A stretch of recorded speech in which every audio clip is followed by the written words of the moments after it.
Stage fright. Yeah? The thing that keeps so many people from even trying to do this profession. They're like, holy hell, how would you do that? How do you do that? I get so nervous just doing it. They want to be actors maybe, but they know in their everyday life they don't stand a chance.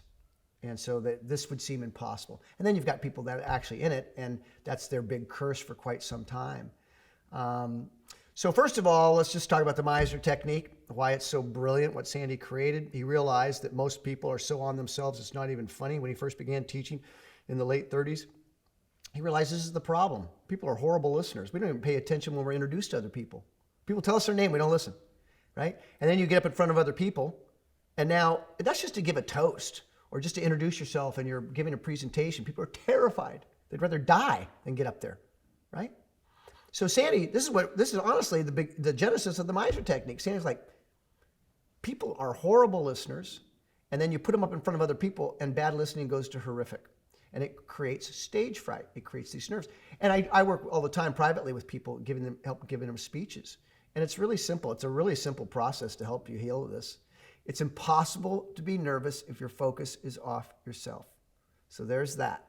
Number two, if I know this is more for actors, but if you ever have to give a speech, you want to get out of hell right away, the easiest tip, quit making it about you. It's not about you. We're up there thinking everyone's judging.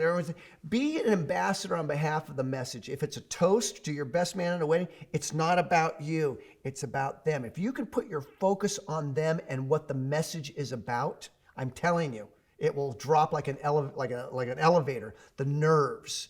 But we're focused on ourselves.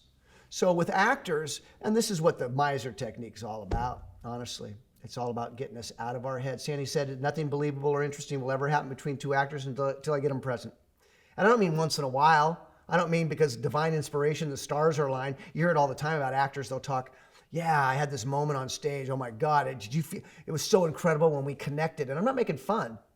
But so many actors, that's like this holy grail that they're chasing, this magical moment that happened once on stage, and this is what they want to go after again. In the Meisner Technique, this is the norm. And it's by design. It's not an accident. Because Sandy realized this, that nothing believable or interesting is going to happen until you get two actors present. And check this out. Sometimes Meisner actors will feel like the only people they can work with are Meisner actors. Now, I get it because it's just so much fun to work with people that are so free and spontaneous. But I can work with anybody. I'm going to do the Meisner Technique. I'm going to work the way I work with anybody because my focus is on you. It doesn't matter if your focus is on yourself, if in your head, your chaos, it doesn't matter. I'm going to be working off of everything going on.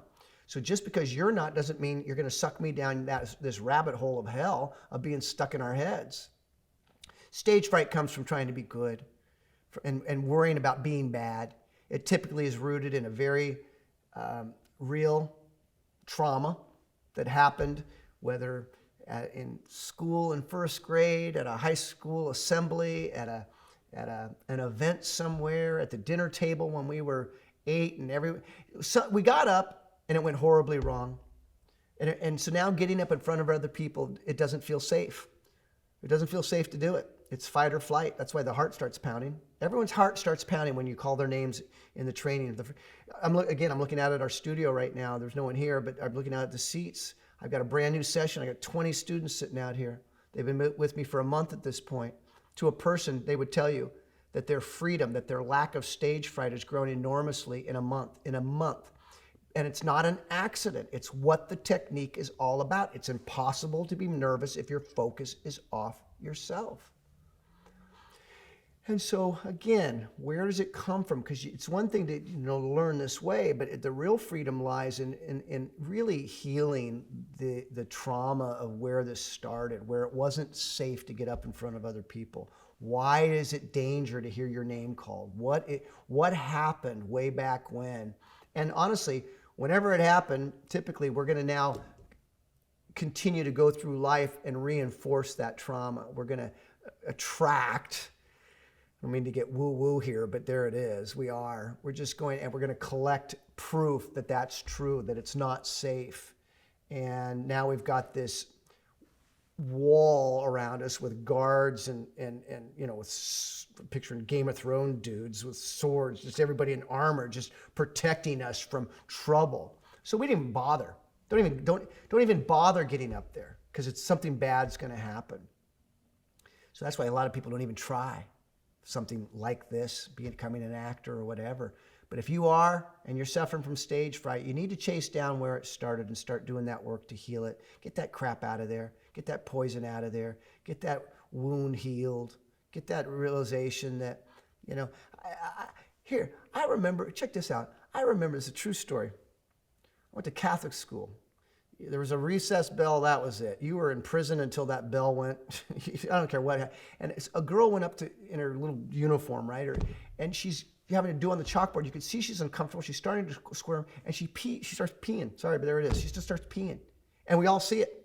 I mean, obviously, she's in a little dress or skirt thingy. She starts peeing. Ready? 3rd grade. Ready? Everybody laughed. Everybody started laughing. We're in 3rd grade. We're idiots. We don't know any better. You know who the biggest idiot in the room was? The teacher, who allowed us to laugh. I feel, to this day, feel horrible about it as I look back on it because I laughed. That little girl, I'm 65. I don't know where she is. But I guarantee you, that sucked. That was a moment that stuck. That was a moment where getting up in front of other people blows. I think I'll just stop getting up in front of other people. How horrible, maybe. Maybe she healed it. Maybe she figured it out. But so many people are trapped by an event that limits them and keeps them small and keeps them safe and defined by that, so they don't get out of that box. And so again, most likely, I'm not talking to those people right now. I'm talking to people who are actors out there, who want to be actors, who are currently acting, whether in a Meisner program or any other program on the planet. And you may suffer from stage fright, from nerves, okay? Chase down where it started. And number 2, it comes from trying to be good or afraid of being bad. You got to get healthy about this. This is art. It's not math. Celebrate your learning. Sandy used to say, get your ego out of your art. Oh my God, what a brilliant teaching. Get your ego out of your art. Enjoy your learning. Celebrate your learning. Actors are their ego is so involved with their work. That's why the nerves. They want to be liked. They want it to go well. They want to be good. They want good reviews. They want to be approval. That's your ego. That's all your ego.